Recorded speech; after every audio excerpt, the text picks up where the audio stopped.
के पास पुलिस ने फायरिंग कर दी। इस फायरिंग में संजय सिंह की मौत हो गई। 3 नवंबर को संजय सिंह के घर में उनकी मौत की खबर मिली, लेकिन संजय सिंह के बलिदान के बाद न परिवार को उनके अंतिम दर्शन करने को मिले, न ही उनकी अस्थियां घर पहुंची। लेकिन संजय सिंह के बलिदान के 33 साल बाद 22 जनवरी को उनका सपना पूरा होने जा रहा है।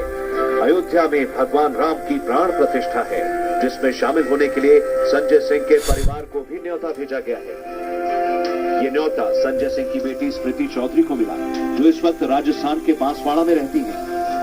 मेरे पापा का वहाँ पे 2 नवंबर 1990 को वहाँ गोली लगी थी हनुमानगढ़ी के पास, और अभी मुझे निमंत्रण पत्र आया है अयोध्या ट्रस्ट की तरफ से, तो हम लोगों को जाना है और बहुत ही अच्छा लग रहा है कि ट्रस्ट के लोग याद रख रखे हैं अपने बलिदानियों को, तो बहुत ही अच्छा लग रहा है। जब मेरे पापा को गोली लगी थी 2 नवंबर 1990 को, उस समय मेरी उम्र 2 साल 10 महीने थी और मेरी बहन की उम्र 1.5 महीने की थी, और पापा बिना घर से बताए हुए मम्मी को निकले थे, और मम्मी को पता नहीं था पापा अयोध्या जी गए हुए हैं। बाद में जब गोली लग गई, दाह संस्कार वहीं पे करके सरजुग नदी के किनारे में लोग घर पे आए, तब जाके मम्मी को पता चला कि पापा वहां गए थे और ऐसा सब कुछ हुआ है। इसी तरह से राजस्थान में अजमेर के अविनाश माहेश्वरी के परिवार को प्राण प्रतिष्ठा में बुलाया गया है। अविनाश माहेश्वरी 6 दिसंबर 1992 की कार सेवा में अजमेर से अयोध्या पहुंचे थे। 1992 में वो अजमेर से अयोध्या गए 28 कार सेवकों में शामिल थे। अविनाश अपने साथियों के साथ कार सेवा में जुटे, तभी किसी ने उनकी तरफ बम फेंक दिया। अविनाश ने बम पकड़ लिया और सामने की तरफ मकान की ओर फेंका। बम मकान के छज्जे के नीचे जाकर फट गया। बम से निकले कुछ छर्रे अविनाश को भी लगे। अविनाश को अस्पताल ले जाया गया, जहां इलाज के दौरान उनकी मौत हो गई। अविनाश के परिवार को भी राम मंदिर के प्राण प्रतिष्ठा का न्योता मिला है। प्राण प्रतिष्ठा में शामिल होने के लिए अविनाश के माता पिता ने ट्रेन में टिकट बुक करा ली है, ताकि वो अयोध्या पहुंचकर अपने बेटे के सपने को पूरा होता देख सके।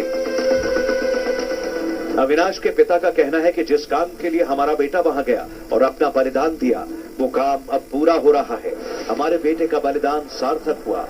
उसके बलिदान को कभी भुलाया नहीं जा सकता। अच्छा, राम वो कार सेवा की चर्चा उस दिनों थी, तो माँ बेटों में तो बात होती थी कि कार सेवा में यहाँ से जा रहे हैं तो मैं भी जाऊंगा, इस तरह की उसको जिद थी, लेकिन इनकी तरफ से डिनाई था कि नहीं, तुम नहीं जाओगे।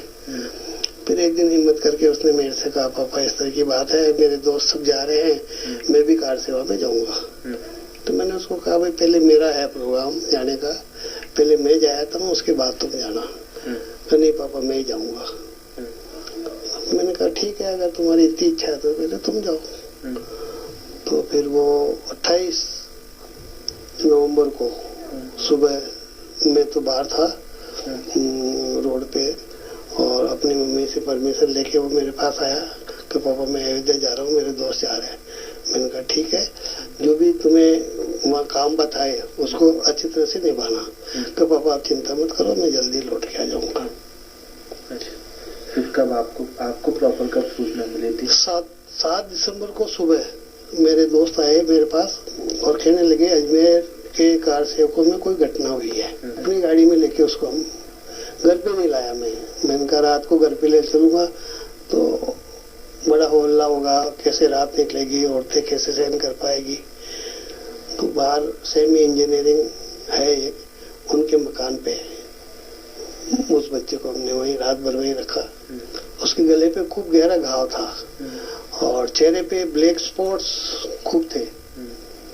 तो डॉक्टर परवीन उनको बुला करके मैंने मेकअप करवा दिया कि भाई ये घाव बिल्कुल नहीं दिखे, और ये जो स्पॉट्स चेहरे के जो घाव हैं चेहरे पे वो हल्के हो जाए। तो उन्होंने बहुत अच्छी इस तरह की उसका मेकअप कर दिया कि गले का घाव तो बिल्कुल दिखना बंद हो गया और स्पॉट भी हल्के हो गए थे।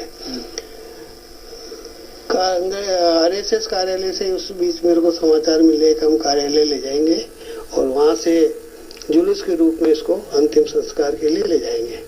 मैंने मना कर दिया, मैंने कहा नहीं। ये वो परिवार हैं जिनके लोगों ने राम मंदिर आंदोलन में लाठियां खाई, गोलियां खाई, किसी की हड्डियां टूटी, किसी की जान गई। इन्होंने और इनके परिवारों ने उस एक पल के लिए बहुत कुछ झेला, बहुत कुछ सहा, जो पल 22 जनवरी को अयोध्या में भव्य राम मंदिर की प्राण प्रतिष्ठा से साकार होने वाला है। ऐसे कार सेवकों में एक नाम अयोध्या के जमुनियाबाग में रहने वाले संतोष दुबे का भी है। संतोष दुबे को 2 नवंबर 1990 को अयोध्या में कार सेवा के दौरान 4 गोलियां लगी, लेकिन गोलियों के घाव भी भगवान राम को लेकर संतोष की आस्था और कार सेवा को ढका नहीं पाए। इसके बाद 6 दिसंबर 1992 की कार सेवा में भी संतोष दुबे मौजूद रहे और उन कार सेवा में संतोष दुबे के शरीर में 17 फ्रैक्चर आए थे। कई महीनों के इलाज के बाद वो स्वस्थ हुए, फिर से राम मंदिर आंदोलन में जुड़ गए। संतोष दुबे ने राम मंदिर आंदोलन से जुड़ी यादों को भी संजो कर रखा है। संतोष दुबे जैसे कार सेवकों के संकल्प और बलिदान की वजह से ही आज अयोध्या में भव्य राम मंदिर बन रहा है। हालांकि संतोष दुबे आज भी अयोध्या में अपने परिवार के साथ टूटे फूटे घर में रहते हैं।